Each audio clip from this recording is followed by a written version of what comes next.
प्रकृति में हमारे दो ही गुरु हैं, मैंने पहले भी बताया है, आज फिर आपको उसकी चर्चा करता हूँ। श्वास और ध्वनि, ये ऐसे दो गुरु हैं जो जन्म के समय हमें मिलते हैं और शरीर छोड़ने के साथ ही लोप हो जाते हैं। तो जन्म लेने और शरीर छोड़ने के बीच में जो समय है, उस समय के भीतर इन दोनों गुरुओं की करामात और इन दोनों गुरुओं का अस्तित्व कितना है और इनके भीतर क्या क्या छुपा हुआ है, वो तभी संभव होता है जब हम प्राणायाम करें, उच्चारण करें और फिर अपना ध्यान लगाएं और फिर ध्यान से समाधि तक, समाधि से फिर काल अतीत, तुर्यातीत, भाव अतीत स्थिति तक इसी ध्यान के माध्यम से जाएं, तब हमें समझ आ जाती है जीवन क्या है, जीवन जीने की कला क्या है। इसलिए हम सब का जिस धरती पर जिसने भी मानव देह में जन्म लिया है, नार हो या नारी हो, उसका फर्ज बनता है कि वो अपने आप को जाने। उसको जानने का तरीका, जिसको हम नाम शब्द कहते हैं, वो भीतर से ही निकलता है श्वासों के साथ। ओम सोहम ओम मैं हूँ। तो जब इतनी यात्रा करते करते हम अपने आप में ठहर जाते हैं, फिर हमें समझ आती है कि जीवन जो मिला है हमें, इसकी कितनी महत्ता है, इसकी कितनी सत्ता है और इसके भीतर होने वाले चमत्कार जो हमें अपने जीवन में अनुभव होते हैं, वो प्रकृति में कितने अद्भुत हैं। और उनसे परे ये जो परमात्मा की अद्भुत लीला है, जो 24 घंटे अपनी ओर से आनंद की वर्षा कर रही है, हो रही है वर्षा वहाँ से, और शांत वातावरण वो हमें महसूस होता है जब हम ध्यान में जाते हैं। तो महसूस किसने करना है? हमने। अनुभव किसने करना है? इंसान ने। इसलिए इंसान का जो सर्वप्रथम कर्तव्य है दुनिया में, वो यही है। बाकी कर्तव्य तो हैं ही हैं, लेकिन इस कर्तव्य को इंसान ने पीछे छोड़ दिया, दूसरे कर्तव्य आगे रख लिए। क्यों? कि बाकी जितने कर्तव्य हैं वो मन तक, बुद्धि तक, शरीर तक, विचारों तक, प्लानिंग तक और माया तक सीमित हैं। लेकिन जो इन सब से परे एक ऊर्जा है, सनातन ऊर्जा जिसको मैं कहता हूँ, वो इन मायावी शक्तियों के रहते हुए हम उसे जान सकते हैं। उसे भी जान लो। माया के लिए तो प्रयास करो, लेकिन उस प्रयास को उतनी महत्ता नहीं है जितनी कि इसकी है। वो भी ज़रूरी है। वो इसलिए ज़रूरी है क्योंकि शरीर को चलाने के लिए जो हमारी तांत्रिक प्रणाली है, उसको खुराक चाहिए, धरती से मिलती है, जिसमें पानी है, खाना है, फल है और जितनी भी वनस्पति हैं वो हैं। लेकिन उन सबको पचाने के लिए, उन सबको उनकी एक खुराक से, खाने से जो खून में परिवर्तन होता है, वो कौन करता है? हमारी अपान और प्राण वायु। इसलिए वायु की बहुत महत्ता है, इसलिए प्राण वायु की बहुत महत्ता है। जो भी खाते हैं उसको पचाने का काम कौन करता है? अग्नि। और हमारी प्राण वायु जब मैंने कहा है इनहेल करते हैं, श्वास भीतर इन ले जाते हैं अपने भीतर, तो श्वास में ऑक्सीजन है तो कितनी ऑक्सीजन होती है?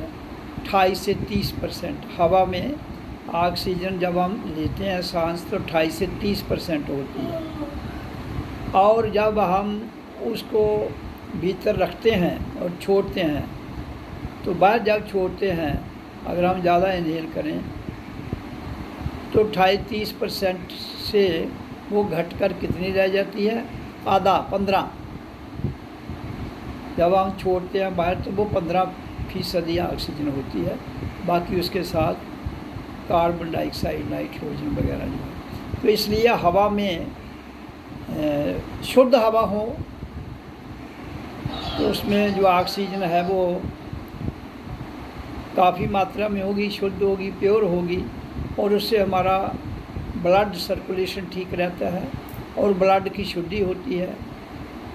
हमारे शरीर पर कभी भी हम प्रॉपर प्राणायाम करते हैं हमारी स्किन मुलायम रहेगी, और हमारे शरीर पर किसी प्रकार की रक्त की कोई भी दिक्कत जो होती हैं जैसे फोड़े, फिंसियाँ और कई प्रकार के रोग हैं वो भी नहीं होते हैं। ये बाहरी बात कर रहा हूँ, क्योंकि ये सारे रोग जो हैं ये हमारे खून की वजह से होते हैं। जो हम खाते हैं अंदर उसका जो टॉक्सिन हो जाता है, जो बैक्टीरिया अंदर हमारे गड़बड़ हैं वो भी पैदा हो जाते हैं, और ये उनको भी भस्म करते हुए जो हमारी प्राण और अपान वायु है तो हमें एक स्वस्थ अवस्था में जिससे हमारा शरीर ठीक रहता है उसमें ले जाती है। तो सर्वप्रथम सर्वे भवन्तु सुखिनः, तो सुख कब होता है? हर जगह जब शरीर स्वस्थ हो। इंसान का सुख सर्वप्रथम शरीर ठीक है तो शारीरिक सुख, सर्वप्रथम हमें शारीरिक सुख चाहिए, फिर उसके बाद मानसिक सुख और शारीरिक सुख दोनों साथ साथ जुड़े हैं, फिर हमारी विचारों में सुख, फिर हमारी बुद्धि में, प्लानिंग में और हमारी बातों में, ये सारी बात, फिर आंतरिक सुख जिसकी मैं चर्चा करता हूँ, आनंद की वर्षा, उसको आंतरिक सुख भी कह सकते हैं। तो बाहर का सुख कौन लेता है? हमारा शरीर, मन, बुद्धि, आँखें, नाक, कान, मुंह, जो भी है, जो ज्ञान इंद्रियाँ हमारी, ये बाहरी सुख लेती है। लेकिन भीतरी सुख हमें जो मिलता है, आत्मिक सुख जिसको कहते हैं, आंतरिक सुख हम जिसको कहते हैं, वो तभी मिलेगा जब ये प्राण वायु और ध्वनि हमारी भ्रिकुटी के ऊपर आ गया चक्कर, जिसको मैं कहता हूँ, इसके ऊपर सहस्रार तक ऊर्जा जाएगी और सहस्रार से परम धाम, परम चेतना में जाएगी, तो फिर हमें आंतरिक सुख, आत्मतीय सुख मिलता है। तो इसलिए मज़ा लेते लेते ही अगर शरीर छोड़ दोगे तो आंतरिक सुख नहीं ले पाओगे, तो आप कभी भी इस काल के चक्कर से मुक्त नहीं हो पाएंगे। इसलिए काल के चक्कर से मुक्त होने के लिए आपको रोज़, मैंने कहा है, सुबह, दोपहर, शाम मिनिमम 3-4 घंटे ये रोज़ अभ्यास करना है, तभी इसका फ़ायदा होता है। रोज़ बिला नागा, रोज़ 3 घंटे, कम से कम 3 घंटे, 4 भी कर लो तो अच्छा है, लेकिन उससे कम करोगे उतना फ़ायदा नहीं होगा जितना होना चाहिए। क्योंकि जो हमारा सिस्टम है 24 घंटे में जो 4 चरणों में उसको बांट दो, आप 6 के साथ डिवाइड कर दो, तो 6 चौका 24, तो हर 6 घंटे के बाद 1 घंटा हमने उसमें देना है आपने ध्यान में। तो इसलिए तभी हमने आश्रम में इसका कार्यक्रम रखा है 4 बार, सुबह 6 से 7, फिर 12 से 1, शाम को 6 से 7, फिर 12 से 1, तो उसको 6-12 6-12 भी कह सकते हैं। तो अगर वो आप अपने घर में और कोई समय निश्चित करना चाहते हैं, वो अपनी सुविधा के अनुसार रख लीजिए, आप कीजिए। आश्रम में भी कभी कभी हम उसमें थोड़ा परिवर्तन कर देते हैं, लेकिन वहाँ का जो रखा है वो 6-12 6-12, हमने कहा सुबह 6, दोपहर को 12, शाम को 6, रात को 12। तो अगर आप रखते हो 6 के बजाय 4 रखो, फिर 10 बजे फिर 4 बजे, फिर 10 बजे। तो जनरली सुबह 4 उठ जाओ तो 4 से 5, फिर 10 से 11, फिर शाम को 4 से 5, फिर रात को 10 से 11। तो 4 बार हमने 4 काल हैं, 4 पैर होते हैं कहता है दिन रात में।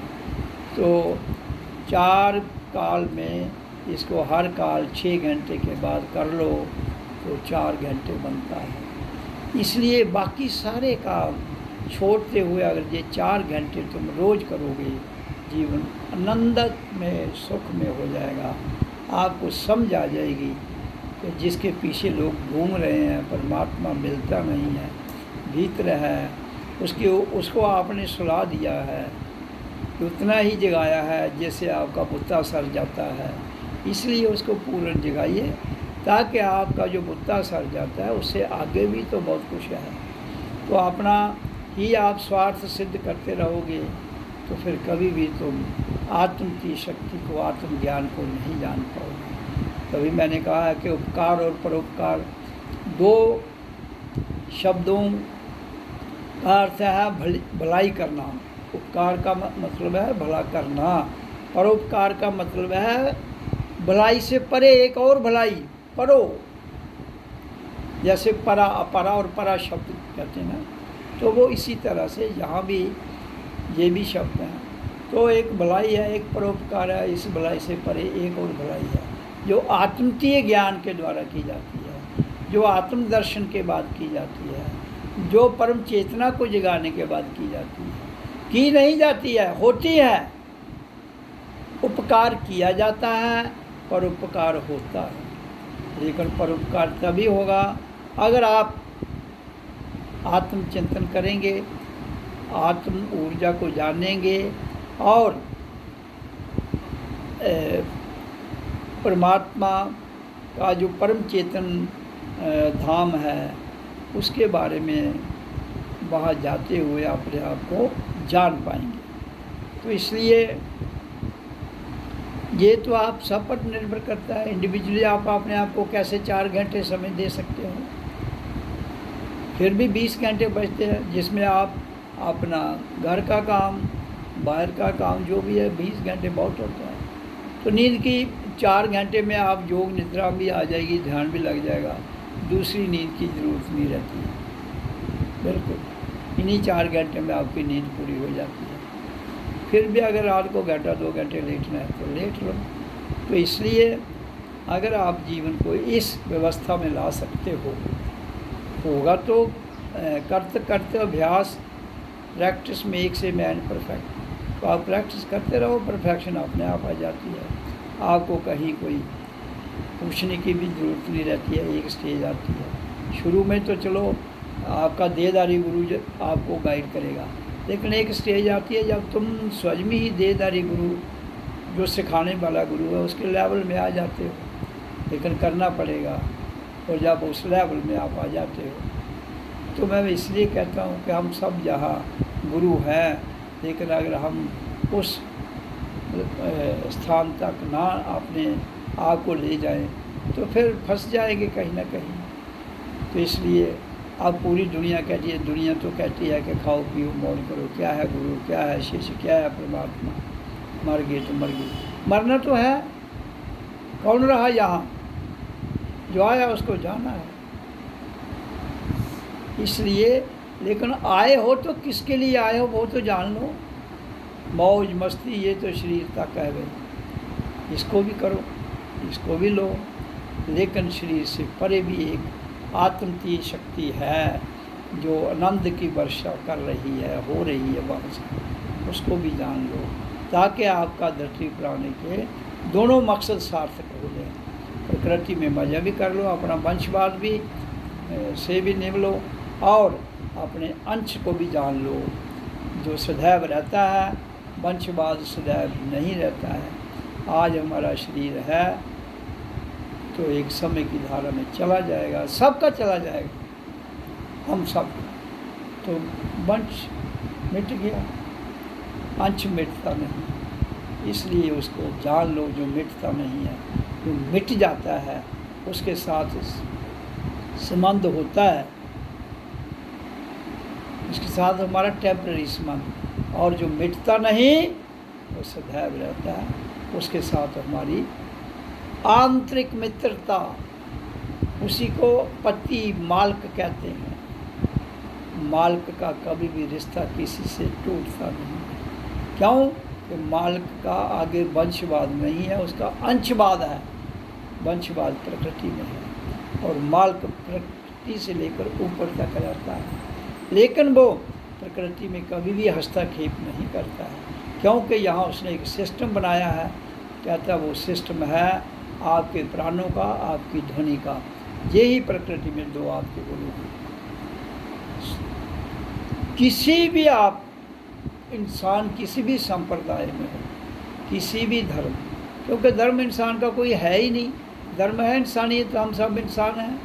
तो इसलिए हम सबको ही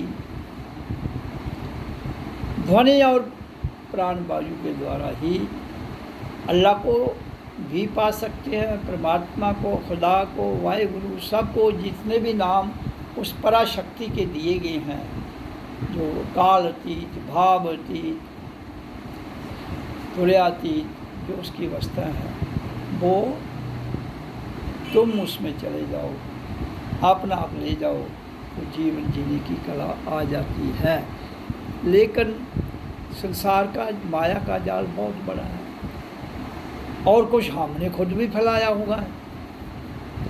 जहाँ के हमारे जितने भी ये आचरण है, आडंबर है, ये तो इंसान ने खुद फैलाया ना। क्यों? कि जब उसे माया मिलती गई, उसने अपनी बुद्धि दिमाग ला के टेक्नोलॉजी और बढ़ाते गए। टेक्नोलॉजी अच्छी चीज़ है, लेकिन उसका दुरुपयोग नहीं करना चाहिए। उसका ठीक उपयोग करो तो अच्छा है, बुरा करोगे तो वो और गड़बड़ कर जाएगी। इसलिए प्रकृति में परमात्मा हस्तक्षेप नहीं करता है। वो कहता है प्रकृति में तो मैंने तुम्हें दिमाग दिया है, बुद्धि दी है, शरीर दिया है, इंद्रियां दी हैं, उनसे कैसे काम लेना है वो भी दिया हुआ है। क्या? अपने प्राण वायु को साध लो, अपने शब्द को साध लो, तो आपको समझ आ जाएगी कि हमने कैसे जीना है, कैसे अपने आप को रखना है। तो फिर हम उस माया जाल से, जिसका जाल खुद ही फैला दिया है और खुद ही आदमी फंसता है और फंस के उसमें मर चला जाता है। तो इसलिए सत्संग का अर्थ या अपने आप को जानने का अर्थ, ध्यान समाधि का अर्थ क्या है? हम हैं कौन, कहाँ से आए, किस लिए आए, इन बातों को जानना है और फिर उस परम चेतना को जानते हुए परोपकार में जीवन को बिताना है। तब जाकर जीवन की सार्थकता सत्य होती है, नहीं तो जीवन आया है चला जाएगा। हम सब आते हैं चले जाते हैं, लेकिन फिर जब हम इस बात को नहीं जान पाते, सत्संग है क्या, ध्यान क्या है, समाधि क्या है, आत्मचिंतन क्या है और परम चेतना क्या है, तो नहीं समझ आएगी। तो फिर ऐसे ही आए थे चले जाएंगे। फिर धरती पर आप काल से कभी मुक्त नहीं होंगे। फिर एक साइकिल में आ जाएंगे, कभी ऊपर कभी नीचे। तो ऊपर नीचे के चक्कर में आपने आपको मत बर्बाद करिए।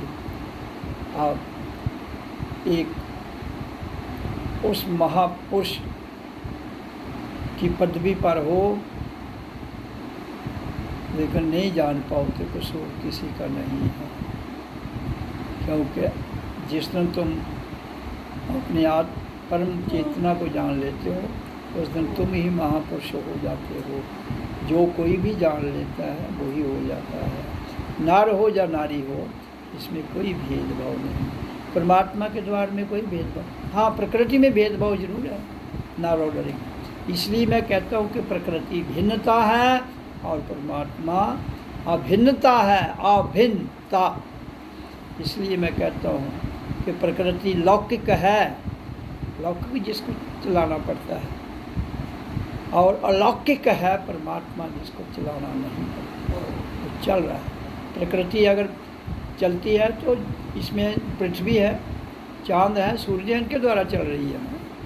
चलाने वाला चाहे कोई भी है, लेकिन इधर हमारे सामने जो प्रकट है, ये हमारे पास मन, बुद्धि और शरीर चलाते हैं।